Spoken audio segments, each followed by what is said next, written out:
Yəni bu gecə yox, sabahki gecə çox fəzilətli gecədir. Qədr gecəsindən sonra ən üstün gecə sabahki gecədir.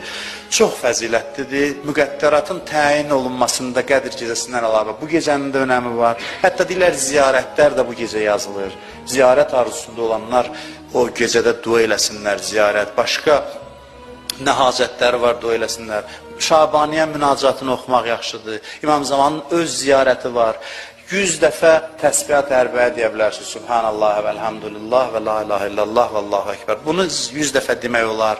İstiğfar eləmək olar. Öz dili üzdən kimin gücü nəyə çatır? 2 rükətdə namaz qılıb dua eləsə işdir və ən fəzilətli əməllərdən biri, bəlkə də birincisi bu gecə bir üstü açıq yerdə hündürlüyü olsa lap yaxşı olsa. Olmasa elə üstü açıq bir yerdə bir insan üzü qibləyə dayansın, sağa sola və göyə baxsın, desin Əssalamu aleykə ya Əba Abdillah, Əssalamu aleykə və rəhmətullah.